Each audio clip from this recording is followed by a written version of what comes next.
وزان في أرشا شاكور. الترجيحية الأولى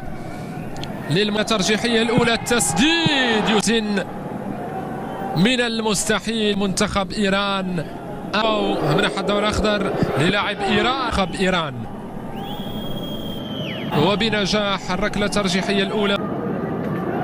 النسيم عز سيسدد، يلا سدد بنجاح. يتألق ينجح بعد أن هشام نفازيل طه يضيع. الثانية لمنتخب إيران هشام نفري.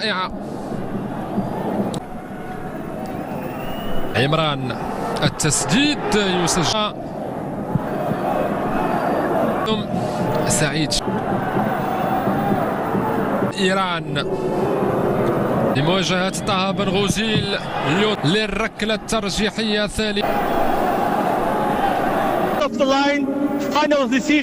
تعاد مرة أخرى الركلة الترجيحية، ستعاد الركلة الترجيحية.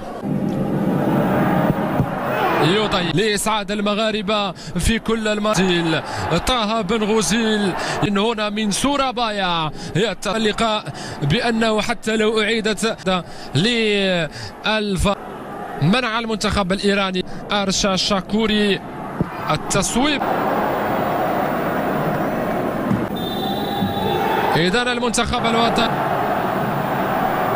يتأهل مشاهدينا الكرام للدور الربع نهائي من بطولة كأس العالم تحت 17 سنة. للمرة الأولى في تاريخ كرة القدم الوطنية، للمرة الأولى يتأهل